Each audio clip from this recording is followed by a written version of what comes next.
For the 5 poorest years of Victor's youth, I spent 5 years with him living in the basement. When he earned his first 30 million, I had already died of illness. Later, the day he became the richest man in the northern city, I was reborn. After being a stubborn fixture in the river of forgetfulness for 2 years. The king of hell, finding me troublesome, gave me a chance to settle my unfinished business. He allowed me to return to the human world. When I opened my eyes again, I was standing in a bustling subway station. The huge billboards and electronic screens were plastered everywhere with advertisements for the Food Corporation. I raised my hand and touched that familiar face on the screen, unable to hold back my tears. A few schoolgirls held up their phones, shooting from every possible angle. One long-haired girl wore a lovesick expression. Victor's ad this time is way too handsome. It absolutely crushes all the pretty boys and celebrities in the industry. No wonder his company always has a CEO shoot the ads. Looking like that, it would be a waste not to.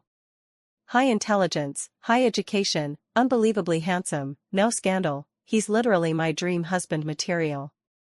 Can you imagine? This perfect top-tier guy is only 25, oh my god. The short-haired girl taking the photo scoffed, what a pity he's married, and married young to boot. The long-haired girl shrugged, you mean his short-lived wife? How long has she been dead? So what, he can't be widowed for the rest of his life just because of someone who's dead? You're absolutely right. I couldn't help but agree. The girl jumped at my words, rolling her eyes in displeasure. Who are you? I raised a hand to wipe my face and murmured, me? I'm Victor's wife. The other girls burst into hysterical laughter, mocking me. Victor's gone and gotten himself another crazy admirer. Big sister, do yourself a favor and pee on a mirror and take a look. Then they treated me like a lunatic, chatting and laughing as they left. Only after their remarks did I come to my senses. I hurried to the bathroom to check myself in the mirror. Seeing my reflection chilled me halfway to the bone. A face so ordinary you'd lose it in a crowd, utterly unremarkable. I felt a little sore. In my previous life at least I had a pretty face. So when I first moved into Victor's house, he had just broken a leg and was in an awful mood. He snapped at everyone who came by and could scare people off without trying. At the time I relied on my looks, dragged my little suitcase, and barged so forcefully into his life. A few days ago he wouldn't even let me through the door. So I curled around my knees and slept at the entrance for a few days with a sleeping bag. On the third night the temperature plummeted and I sneezed a dozen times outside. The door suddenly opened, leaning against it, I stumbled backward and almost took a nasty fall. But a pair of arms caught me steady. Then he pushed me away with a look of disgust and rolled his wheelchair into the room. From his awkward expression I knew he had softened. Victor couldn't stand it when I acted coquettish. In my junior year I went to see a traditional Chinese doctor. To save money and to help his leg heal faster, I taught myself acupuncture and ended up puncturing my own leg until there wasn't an unmarked patch of skin left. Later he saw it. His eyes instantly reddened, and yet he was furious. I clung to his arm and turned on the charm, and whatever temper he had vanished. Then he stepped up with that handsome, stern face and pinched my cheek, his tone still fierce. Try pricking yourself again next time? But now, the face in the mirror. I tried making a coquettish expression. Then I fell silent. If I went to Victor with this face and told him I was his early deceased, ill-fated wife, he'd surely be so frightened he'd call the police. But I miss him so much. I want to see him. My phone buzzed. I answered a woman's call. Hello, Clara, what's going on? Weren't you supposed to be at an interview this afternoon? Why haven't you arrived yet? I replied in surprise, interview? The other party clicked her tongue. Have you lost your mind? You don't remember something this important? It's for a housekeeping job at the CEO's home at the Food Corporation. Where on earth are you going to find a job this good? Victor? I almost called out. Someone spoke beside the woman, and she reminded me again, hurry up, there's only an hour left. Didn't they already send you the address? After the call ended, I turned to the text message with the address. Then I hurried to catch the subway and rushed over. The address was far. After getting off the subway, I took a bus to the nearest stop. Then I walked another half-hour to reach it. My whole body was soaked in sweat. Just as I was nearly there, a light rain began and I arrived bedraggled. I hesitated for a moment, then pressed the doorbell. The door opened. A young woman's face appeared in the doorway. She was still in her loungewear. Seeing her dressed like that, I froze for a moment. Immediately after, a faint ache rose from the depths of my chest. The woman glanced at me. "Are you the nanny coming for the interview today?" I nodded. She walked inside and explained things as she went. Mr. Victor's previous housekeeper quit. There isn't much housework. Mr. Victor rarely eats at home, so you'll mostly just help keep the place tidy. Oh, Mr. Victor has trouble sleeping, so remember to keep things quiet. There's a locked room on the second floor you must not enter, absolutely not. Don't go poking around, the things in that room are very expensive, and you couldn't afford to pay for anything you break. She showed me around upstairs while eyeing me. The nanny's room is the one at the end of the second floor hallway. You look quite young, and you seem well educated. What made you want to become a nanny? I was about to think up an excuse to brush her off, but she smiled and said, I see girls like you all the time. After all, Mr. Victor is so outstanding, but it's better to keep certain improper thoughts to yourself. Mr. Victor has very high standards. I didn't really hear what she said after that. I just stared, unblinking, in the direction of the master bedroom. Victor, was he resting now? The woman glanced at her watch, as if reminding me, Mr. Victor isn't home. He went abroad, with a flight probably tomorrow morning. Have Mr. Victor's change of clothes and breakfast ready for tomorrow morning. I nodded blankly. She went to the guest room, changed into business attire, and left. Aside from me, the Fu residence had a driver and a gardener. The driver, Leo, exchanged a few courtesies with me, and I couldn't help but ask, who was that? Leo, you mean Miss Anna? Mr. Victor's secretary. She helps Mr. Victor handle both company matters and the trifles of daily life. It seems Mr. Victor quite likes Miss Anna. A sour taste spread quickly through me. I've always understood how people grow cold once someone leaves. I don't expect Victor to remain single and unmarried for my sake until the end. But knowing there's a new woman by his side still made me very sad. When Leo took me for a walk in the garden, a huge black shape suddenly leapt out from the side, knocked me down, and then went crazy licking my face. I looked closely at what was in my arms. Dowdu? When I found Dowdu back then, he was only a palm-sized puppy. Victor didn't like cats or dogs. When I secretly stuffed Dowdu into my coat and brought him home, Victor caught me red-handed. His foot was a little better then, he could walk with a crutch. Seeing Dowdu in my arms, his brow furrowed so tightly it could have squashed a mosquito. Let's raise it together, okay? I pestered him, whispering in his ear whenever I could, look how cute it is. Getting a dog is great, maybe one day if I'm not around it'll keep you company. He suddenly exploded, how long do dogs live? Summer, what nonsense are you spouting? Do you even understand what it means to avoid tempting fate? I wasn't in a great mood myself at the time. My parents were forcing me to break up with Victor and were setting me up with other prospective matches. Last week when I went home, Mom tugged at me, Summer, Victor may be a decent kid, but his background is really terrible. He's an illegitimate child, his family doesn't acknowledge him, his mother died early, his leg is crippled. Are you really planning to go and help someone like that? Haven't we had enough stories about heartless men? I only told them, Victor isn't that kind of person. He had pretty good conditions when he was a child, it was just that the family fell on hard times. He would never be some cold-hearted, unfeeling man. Not so many people are born with silver spoons in their mouths. There are those who come from poor families but have ambition. They need time to grow. So when Victor blew up at me, the tears suddenly poured out. I grabbed Dodo and ran to the rented room. I squat shamelessly in the little garden downstairs and just cried. After half an hour, just as Victor hadn't come down to find me and I stood up peering into the stairwell, a tall shadow appeared behind me. Victor's pants were all muddy, his arm was grazed, obviously he'd taken a fall. His dark eyes locked onto me, and finally he reached out, held me, then ruffled my hair. Good, don't be angry anymore. I was the one who spoke too loudly. My fault. You can keep whatever you want to keep, I don't mind. It turned out that as soon as I ran out the door, he chased after me. I ran fast, he was on a crutch and hurriedly followed me out of the complex. He even fell down outside. From that day on, Dowdo officially became a member of our family. Only, we hadn't seen each other in so long. Dowdo had turned into an old dog. Leo jumped in surprise and quickly pulled Dowdo aside. Sorry, didn't mean to startle you, did I? This dog is usually pretty fierce.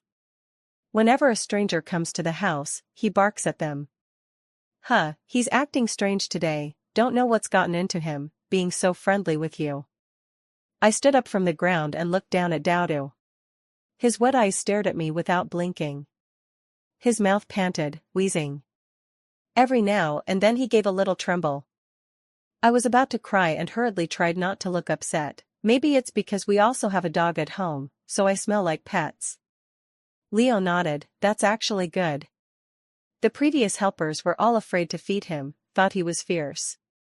Leo had to step away. Taking advantage of the empty space, I rushed over to Dowdo, who was tied beside the doghouse. I buried my face in his back, snot and tears streaming. Dowdo was howling too. It was the first time I'd ever heard such a sorrowful wail from a dog. I was sobbing so hard I could hardly catch my breath when a familiar, deep male voice sounded behind me. Who are you? Compared to 2 years ago, the man's voice carried more maturity and steadiness. When I heard Victor's voice, I froze in terror, utterly motionless. My mind buzzed and went blank. Dodo obediently rested his chin on my thigh, peeking one eye to look at Victor behind me. Turn around. The man's voice was heavily oppressive. I didn't move. I still hadn't figured out how to face him. Dodo, come here. Probably afraid I, a stranger, would hurt Dodo, Victor called out. His voice was a bit softer than when he questioned me. But Dodo didn't move, burrowed in my arms. Victor's patience was clearly near its limit. He said impatiently, I'll ask you one last time, who are you, and why are you in my house? So fierce. Leo hurried over to defuse the situation for me. Mr. Victor, this is the new maid Clara. Only then did I turn around. All the while I kept my head down, not daring to look at him. Victor finally relaxed his guard, but when he saw Dowdo kissing me like that, he frowned. Leo helped explain again, she has dogs at home too, probably Dowdo smelled them. It's a good thing Dowdo isn't aggressive toward her. I gently patted Dowdo's rump. Only then did it lower its head and grudgingly walk over to Victor. Victor bent down and stroked its head. You little heartless thing, already not kissing Daddy anymore? He speaks to Dowdo so tenderly. Just like the way he used to soothe me. Back when we had no money, we rented a very, very old apartment complex, a basement unit. At night the pipes would freeze from the cold. We couldn't even afford the heating then, so at night we'd bundle up in our clothes and burrow under the quilt. Dowdo slept at our feet, keeping our toes warm. Victor would tuck my hand against his chest. I counted his heartbeats and the sound of his breathing as I drifted off.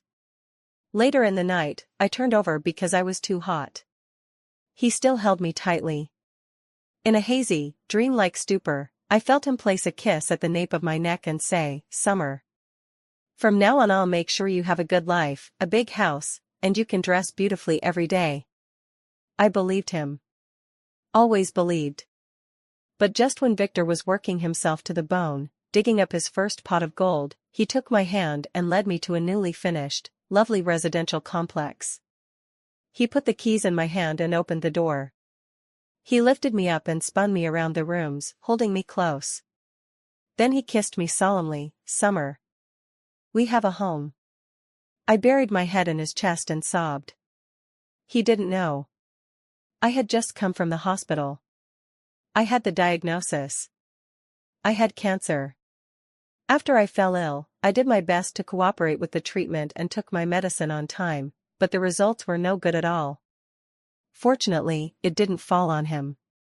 I had less than a month left. I don't want to die, I want to live. My future with Victor had only just begun, how could it end like this? The day Victor saw my diagnosis report in the cabinet, I saw him freeze for a moment. Then he went out to the balcony and smoked in silence. After a long time, I saw him leaning against the wall, covering his face and crying soundlessly, trembling all over. When he had pulled himself together, he came back to my bedside and knelt down. He held my hand and kissed it again and again. The back of my hand was damp. Summer. He thought I was asleep. Don't be afraid. Even in death, on the road to the underworld, I'll be with you. I clamped my hand over his mouth. Victor. I made a deadly vow, if you dare do anything stupid for me, I will never forgive you even if I die. In the next life I absolutely will not wait for you. I pointed to Dauda lying on the rug by the bed. You still have Dauda. If you die too, Dauda will have no parents. It's already so old, what if some bad people sell it? I forced him to swear as well. It was the first time I had seen such a big grown man kneel on the floor, crying so helplessly and sorrowfully. Tears were about to spill again. I was just about to speak, to say something to him now. Miss Anna appeared. She walked over holding a stack of documents, then briefed him on some company matters. Victor listened quietly, occasionally looking down to fuss with Dauda. Anna saw me standing nearby. Mr. Victor got home early, these adjustments happen often. Don't just stand there. Go prepare dinner. Pay attention. I instinctively replied, less oil, less salt, no cilantro, strawberry and egg allergies, right? I took the call. The air was silent for a moment. Anna and Victor both looked over at me. Especially Victor. His expression changed slightly as he looked at me. I hurried to make up for it. Oh, the company's recruiter showed me the materials, I've memorized them all. But Anna didn't seem to believe me. In a couple of days the household will have a cook starting, why would you need to memorize this? Victor's inscrutable look made me nervous. I immediately explained again, oh, the company is pretty strict, even for a 2-day substitute, you have to know this by heart. Anna seemed to want to say more. Bring me the agenda for tomorrow's company meeting. Victor, however, didn't seem inclined to continue the topic. Anna could only turn her attention away from me. Okay, I'll go get it from the car. I don't know why. I felt that Miss Anna held a strong hostility toward me. I went to the kitchen to prepare dinner. To be honest, I'm not very good at cooking. After so many years with Victor, I still can't seem to learn. He's usually busy with work and studies, and when mealtimes come he always has to find time to help me cook. Once, I saw he was so tired his eyelids could barely stay open. I told him to go lie down in the bedroom for a while. Still, he ended up burning the rice. Just when I was fretting, Victor woke up. He leaned lazily against the doorframe with his arms folded and watched me with a smile. Seeing how stressed I looked, he came over, tossed a few cloves of garlic into the pot and stuck in a few scallions. Is that enough? He curved his lips without answering directly, simply turning his head to capture my mouth and kissing me slowly and unhurriedly. SSS. The rice was starting to burn again. I took advantage of no one noticing and hurriedly, flustered, threw in some scallions and garlic. After a while, the rice really had no burnt taste at all. I set the dishes on the table. When Anna saw the food, her eyes nearly popped out. This? You're giving Mr. Victor shredded potatoes, stir-fried pork, and mapo tofu? I was stunned too. What's wrong with these dishes? These are already the best I can cook. What, now that he's a CEO he can't eat home cooking? Does he expect lobster and abalone every day? Anna rolled her eyes. So greasy, and so ordinary. Fine, I'll call the cook and hurry her along. No need. Victor had already come over and sat down at the table. Homestyle dishes are fine. When he saw the food on the table, he took a bite of the shredded potatoes and paused. Maybe he was startled by how thick I had cut them, thicker than my fingers. He didn't move his chopsticks for a long while. He just lowered his eyes and stared motionless at that plate of shredded potatoes. I felt embarrassed myself. Mr. Victor, I'm out of practice, I really don't know how to cook. Why don't we have someone else make it again? Anna saw Victor say nothing, took a pair of chopsticks and tried the taste. She was silent for a moment. It's not that you're out of practice, you simply don't know how to do it at all. It's so salty, and you put chili in it, how is this supposed to be eaten? Anna. Victor suddenly cut off her complaint. You should be off work. Anna was about to say something else. Victor waved his hand, as if shooing her away. Anna pointed at me, huffed, and left. Don't be afraid. Victor still didn't look at me. He reached out his chopsticks to pick up another dish. You cook very well, it suits my taste. I brightened, so can I keep cooking for you? He didn't look at me. Only then did I dare to study him closely. He had gotten so thin. The flesh on his cheeks had sunk slightly against the bone, making him seem sharper overall. He used to be so healthy under my care, muscular, all sinew. No need. He refused my offer to cook. It seems it really was awful. Cooking is tiring, he said. You just do your part and take good care of Dowdo. I suddenly remembered before, when I said that after we married I'd take over cooking for him. I'd find a cooking class and really improve my skills. But he said no. When we have money, I'll hire a helper to cook. I'll cook when I have time. Summer, I'm not marrying you so you'll be stuck in the kitchen every day. You still have a whole life and time ahead of you. I'd rather you go out more, see more, and visit sites you've never seen. Dowdo was yelping, probably hungry. I went to scoop some dog food for him. He ate while glancing up at me from time to time, as if I weren't watching he'd bolt. After he finished, I played frisbee with Dowdo in the garden. It had once been his favorite game. I pretended to throw the disc, hiding it behind me. I did that 3 times in a row before finally tossing it for real. Dowdo used to be fooled by me. Later he got clever. But to make me happy, he goes along and pretends to be tricked. It was the same this time. When I threw it at the end, Dowdo went deliriously happy and dashed off to fetch the frisbee. I was happy too. I whistled excitedly. But suddenly, Victor's voice cut in, a little urgent, and my wrist was gripped. You, who are you, really? 2 years ago, when I had just died. Victor promised me. He said he'd be fine. He'd eat properly, sleep properly, keep working properly, and he'd take good care of Dowdo. But after my soul drifted out of my body, I saw Victor holding my corpse and crying like a child. 2 whole days. He was like a lonely beast who had lost its mate. On the verge of losing control. He wouldn't allow anyone to touch my body. Even if I had to be cremated. He cried day and night. Sat on the floor, gripping my hand, calling my name over and over. Calling me his wife. On the day I was cremated, he rushed forward as if possessed. It was as if he wanted nothing more than to go into the furnace with me. A few male friends struggled greatly to hold him down. Victor, pull yourself together, your sister-in-law will be heartbroken to see you like this. Yeah, Victor, accept it and move on.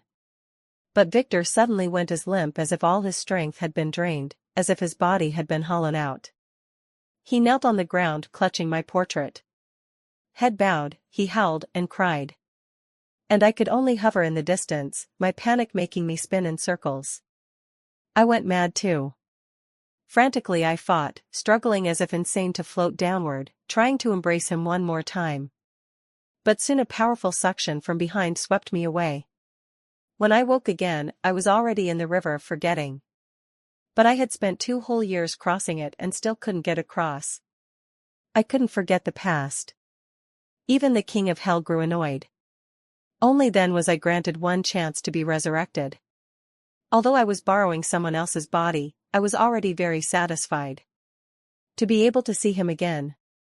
To see that he was still alive and well. That was enough to make me happy. Mr. Victor, what's wrong? I'm Clara. I turned around and forced a smile onto my face. I am Clara. An ordinary girl of unremarkable looks, Clara. Someone who can no longer have a future or entanglement with him. I don't know, maybe at any moment I'll have to leave this world again. So I cannot reveal myself to him. I couldn't let him endure the pain of losing me again. In the black depths of his eyes, I could even see my own face. Plain. Ordinary. Skin a bit dark, a few small freckles on his cheeks. He stared at me intently, the depths of his pupils roiling with heavy feelings and emotion. Mr. Victor? He came back to himself. A flash of disappointment showed in his eyes. It's nothing. He let go of my hand. You remind me of someone. I couldn't help asking, who? He watched Dowda racing back toward us with the frisbee in his mouth, his tone obscure, my wife. A flicker went through me. Your wife. I heard she passed away. He made a small sound of affirmation. He sat down on the bench on the lawn. 2 years, he said softly. Like you, she would add garlic when she burned the food. I'm a bit drenched in sweat. Turns out he saw right through me. She's not good at cooking either, she always cuts the shredded potatoes way too thick. Even the way you two cook tastes the same. I suddenly felt guilty. I saw you throwing the frisbee just now. I almost mistook her for you. He stretched his legs out, elbows resting on his knees. Dowda fetched the frisbee in its mouth, it wanted to give it to me. I gave it a look. It actually understood. It lowered its head and handed the frisbee to Victor. Victor laughed, but how could you possibly be her? When I used to be with her, Dowda would always run to her without hesitation. Dead people cannot be resurrected. I must truly be mad to have mistaken you for her. I didn't know what to say, nor how to comfort him. One must look forward, Mr. Victor. Your wife would surely want you to be well. I think that Miss Anna was really quite a good person. Victor suddenly lost all expression, stood up with his hands in his pockets and left. Starting tomorrow I'm going to Dazzling Mountain for a while. Take good care of Dowda for me. How can you be back for such a short while and already leaving again? I watched his retreating figure reluctantly. I saw him take out his phone and make a call. Anna, pack up the company's important documents from recent times. Tomorrow to Dazzling Mountain. So he had arranged for Anna to accompany him. I stood there, a little at a loss. Suddenly I didn't know what to do with myself. I've already seen him. With Anna there, he also seems intent on moving on. My presence has become optional. The next day after Victor left, he was going to Dazzling Mountain for half a month. On the 4th day I began to pack up the room. There were very few things in his room, clean and simple, like a show home. I couldn't find any of my things either. Surely he wouldn't have thrown everything away? If he did throw them away, that's fine. Objects evoke memories. Keeping them would only increase the pain. The whole villa was almost spotless. It had a full smart home system. Nothing much required me to handle personally. When I cleaned into that locked room, curiosity outweighed reason. The door had a combination lock. I entered only one set of digits. My birthday. The lock opened. The door eased open. It was pitch dark inside. I drew back the curtains and dust motes whirled. I finally saw what the room was hiding. The arrangements in that room, the furniture, everything, every single thing, was an exact recreation of the basement we had lived in for 5 years. If it weren't for the sound of the robot vacuum, I would have suspected I had returned to that old basement. Even the bathroom had been finished to look like that narrow toilet from the basement back then. I look at the mirror. In front of the mirror sit my comb and skincare products. Some of them have even expired. He never dared to throw them away. Back then, washing my hair in the basement bathroom, the hot water would often cut out halfway through. I would chatter my teeth from the cold. While boiling water in the kettle, he would pour it over me to rinse. By the time it was his turn, the hot water was gone. To save that little bit of electricity, he would just rinse himself off with half-cold water. After drying his hair, he would quickly burrow into the covers. I wanted to warm his hands. He crossed his arms and refused to let me. "I'm cold, I'll hold you later, be good." And now, in the wardrobe, all of my things are there. My clothes hang side by side with his. As if we were an old married couple who had lived together for decades. Including the sheets. They're still made up with my favorite little daisy floral 4-piece set. I walk to the bedside and sit down. I open the closet and take out my diary. After my death, some time later, someone continued writing in it. It was Victor's handwriting, strong and flowing. At a glance it was his script. Only some parts seemed to have been blurred by water stains. November 7, 2022. Summer, today is the start of winter. I ate dumplings. Do they have dumplings where you are? I cooked extra at noon and left them on the table. Did you get any? So fast, it's already been 2 months since you left. Are you down there going hungry? Do you have enough money? Are you being bullied? If so, send me a dream and tell your husband. I'll find a powerful priest to go give them a piece of my mind. November 22, 2022. Summer, it's lightly snowing today. So cold. The underfloor heating at home is on full, yet I still feel cold. Maybe because I can't hold you anymore.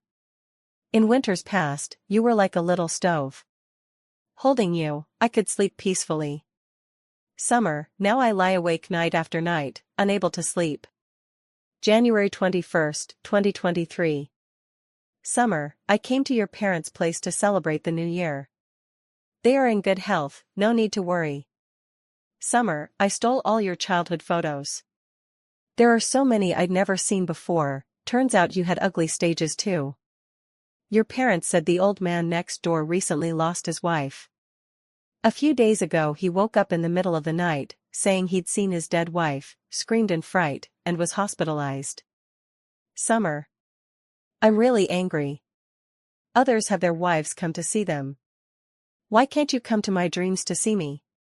I've never once dreamed of you.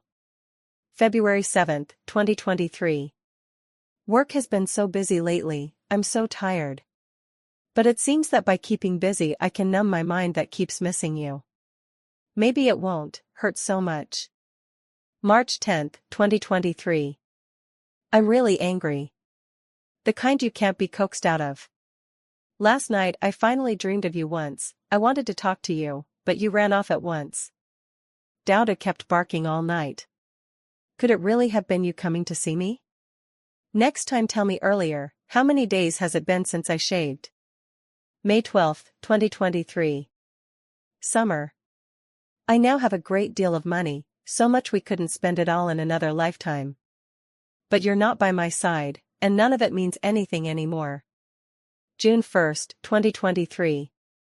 Summer. I went to donate. I fulfilled one of your old wishes. I gave a lot of money to the children in the mountain areas, set up a fund for them. I also had many primary schools rebuilt.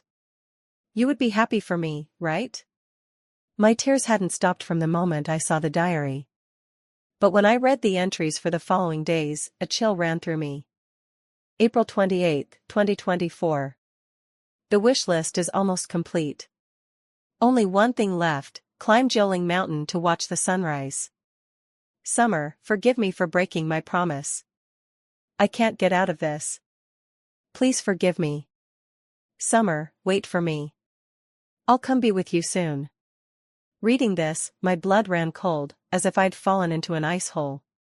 Victor, was he going to kill himself? How did you get in here? Anna's scream shattered the room's silence. She patted her chest, still shaking. My God. This room was locked. How did you get in? Haven't I told you, Mr. Victor doesn't allow anyone into this room. Are you doing this on purpose? I've always thought something was off about you. Are you here to steal from the Fu family? Speak. If you don't, get out of the Fu house right now. You're fired. Anna? Isn't she supposed to be with Victor up on Joling Mountain? Ignoring her tirade, I pulled out my phone and called Victor. The phone was off. I was frantic. I could barely stand. I rushed over and grabbed her arm. Where's Victor? Where on Joling Mountain is he? When Anna and I hurried to Joling Mountain Villa together, the hotel room was empty. His luggage and other belongings were all there. The hotel clerk said he had set off yesterday afternoon with a backpack to hike up the mountain. Anna was terrified too. How could this be? Mr. Victor has always been perfectly normal. How could he have lost hope like that? Rescue teams for mountain searches arrived as well. I went with them to look. In this season on Joling Mountain, the weather is capricious. It's easy to lose body heat. And once hypothermia sets in, a person becomes extremely dangerous. By almost midnight, a thick fog rolled into the mountains. The rescuers suggested pausing the search to avoid causing new casualties. Yet somehow, as if guided by something unseen, I felt that Victor was not far from me. While they rested, I set off down a small trail. 2 hours later, in a mountain hollow, I found Victor, already unconscious. His leg was injured. I hoisted him onto my back. The advantage of this body revealed itself. Strong and sturdy, I could carry a nearly 6'2" man like Victor without much effort. The moon and the mountain led our way. I called his name. Victor, don't sleep, you promised me. If you dare fall asleep on me again, I swear I'll never speak to you. If you come looking for me, I'll immediately be reborn. I'll grow up quickly and marry someone else. Don't marry someone else. The person on my back stirred, voice hoarse, consciousness seeming clouded. Summer? It must be another dream. This dream is too good, I hope I never wake up. I choked on my sobs. You have to wake up. You have to take care of my parents. Take care of Dowdo. Victor, you promised me, you can't go back on your word. I carried him to the nearest forest cabin. After alerting the rescue team, I lit a fire and gave him some supplements to restore his strength. His mouth was clamped shut. Thin lips pressed tight. His eyelashes cast a bluish-black shadow across his face. I had no choice. I took a gulp of the supplement, bowed my head, and poured it into his mouth. His lips were dry, and mine cold. When I pried his mouth open, his Adam's apple bobbed. At last he swallowed. I repeated the process. I fed him an entire can of the supplement. His body slowly began to warm. Just as I rose after feeding him the last bite, his hand suddenly rose and pressed against the back of my neck. It forced us to deepen the kiss. Lips and tongues met, entwined and chaste. I was crying, and so was he. But he later briefly lost strength and slipped into a short sleep. The rescuers arrived too.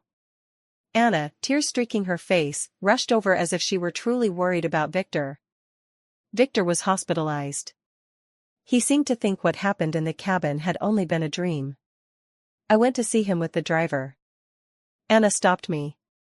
It wasn't as tense as before. But there was still hostility. I don't know what you're trying to do, and thank you for saving Mr. Victor yesterday. But you need to understand that your actions have far exceeded your duties. She took out a thick stack of envelopes. There's 50,000 here as my thanks for you saving Mr. Victor. But you're fired. I didn't take them. I glanced at him from the window from afar and then left. Victor's perspective, I had a very long dream. I dreamed that Summer came back. I even dreamed she lowered her head and kissed me. I also dreamed she cried as she cursed him, saying if he didn't stop thinking like that she would marry someone else. I wouldn't allow it. If she really married someone else, I would be driven mad with jealousy. Actually, this wasn't the first time I'd been unable to hold myself together. The first time was not long after Summer's burial. I stood on the rooftop, watching the unending stream of cars far below. I was just about to dive headfirst when someone grabbed my hand. It was a little girl. Her face was round, and she was holding a hair elastic. Her eyes looked a lot like Summer's. She told me, "Big brother, if you fall like that you'll smash into pieces. It would be awful to look at. Your family would surely be heartbroken." Yeah. It would definitely be fucking awful. Summer loved to touch my face. If I were too ugly, she would certainly look down on me. Later I found a wish list in Summer's diary. It was all the things she wanted to do with me. I have to do them first. That way, when I go down to see her again, maybe she'll be a little less mad at me. Those 2 years were a constant blur of busyness. But time felt so long to me. Summer. I realized that the days when you weren't here were the longest, most unbearable years in the world. The day I came home, I actually found a woman in the house. She was holding Dodo. Dodo's gaze was so gentle. I felt, this woman. She actually looked a little like my wife. In truth, their faces and figures were completely different. Yet for some reason, in my heart I just felt that this person, she was my wife, returned or reborn. But I couldn't say it aloud. I was afraid of scaring her. I was also afraid that I was simply mad, that only madness could make me think such a thing. It wasn't until she finished cooking that meal and threw the frisbee that I was completely, utterly certain. She was Summer. But she didn't seem willing to recognize him. She even tried to set me up with another woman. In this world, who would have exactly the same habits and mannerisms as someone else? I was completely bewildered. I had to hurry to Jioling Mountain. I needed to ask the master whether Summer had returned. If she had, I had to quickly fulfill my vow. Then hide her away. The master was in retreat. When I saw him on the third day, he only told me, "It seems an old acquaintance has come." That was it. I knelt in the temple and kept banging my forehead against the floor. I was so happy I didn't even know what to do with my hands and feet. There was no signal in the mountains. On the way down he accidentally slipped into a hollow, hit his head, and broke his leg. He also fell unconscious. In the haze, I seemed to be carried on someone's back. She cried as she begged me to live well. I also wanted to live well. But she didn't understand. The only meaning in my life that got me this far was her. To make money, to buy a big house. Everything was for her. She was the driving force that carried him forward. And now, I have lost my heart. How am I supposed to live? When I woke up in the hospital, I finally learned that Anna had actually fired her behind my back. I flew into a huge rage, scrambled upright from the bed, but collapsed onto the floor. Anna froze in terror. When the caregiver helped me back onto the bed, Anna burst into tears. "Mr. Victor, I've been with you for 2 years, how can you treat me like this over a nanny?" I pointed toward the doorway. "You aren't the only person on my secretary team. The others were just delayed abroad because of a major contract. Recently, the only reason you had the chance to stay by my side was because Secretary Liu liked you and privately begged me to give you more opportunities to prove yourself. But the day I returned, I saw on the surveillance footage that you apparently changed clothes in my house on purpose, and even hid a piece of underwear in the room, didn't you? Who were you doing all that for?" I sneered at her without mercy, my eyes full of disgust. "You don't measure up to a single strand of my wife's hair." "Anna, but what does that have to do with that caregiver?" I couldn't be bothered to explain, pointing to the door. "Get out. You're fired." I couldn't wait and had someone fetch her cane, then went home. I called her frantically. But the calls wouldn't go through. I had people searching for her. I was even ready to call the police. But no one believed me. That person was her wife who had once died. A bad thought suddenly rose in my mind. Had she disappeared again? I paced around the room like a madman. I saw Dowdu, restless and agitated. I had someone loosen the leash keeping Dowdu tied. With a whoosh, Dowdu dashed out. In the end Dowdu found her in a small garden near the house. Just like that year when we had an argument, she had turned and run out. I ended up finding her in the little garden as well. Now she was squatting on the flower bed watching ants fight. Though her face was unmistakably different, I was still certain. This person was Summer. Summer. Summer trembled. Reflexively she turned her head. Her pupils were full of shock. Just like before. The kind of face that couldn't hide being pleased at finding money. Summer's perspective, I followed Victor back to his home. We sat in the room he had arranged, cuddled up against each other. It felt as if we had returned to the days gone by. We watched the movie playing on the projector. We didn't say much. Yet somehow it made us feel at peace. I don't know if it's because I'm a returned soul, but at night I don't feel sleepy at all. Victor took painkillers and fell asleep quickly. His arm was wrapped tightly around me, and even in sleep he wouldn't let go. It's almost the 7th day. I already have a faint sense that I'm about to leave. Victor and I finished another simple home-cooked meal. Then I crawled back into bed. I gave him his medicine. After a while, he suddenly asked me, "Are you still going to leave?" I nodded. Yes, these are the few days I stole. I nestled against his chest and poked his face. You. Remember not to cry again, okay? I can see it, when you cry I'm just beside myself with worry. He made a soft affirmative sound. I went on nagging, "Promise me one more thing." He was silent for a moment, then agreed. I turned his face toward me to look into his eyes. His eyes were rimmed with red. "Every summer from now on, go see the sea for me. Take my photo and visit every different sea in the world." He was crying uncontrollably. My body grew lighter and lighter. He bent down and kissed my lips. "Summer, don't go. Summer, I love you. I love you too, Victor. I hope you'll cherish the days to come and continue living well." In the end, I disappeared into that room. But I knew he would never again be as despairing as he once was. Side story, tell me, what on earth are you so hung up about? I squatted at the head of the Niha Bridge, lecturing a man who refused to cross. You want to be a holdout like me? Fine, now you'll be stuck here being punished by helping ferry people across. The man made a sound. How long is the punishment? Me, I don't know either. Maybe 100 years? Wait and see.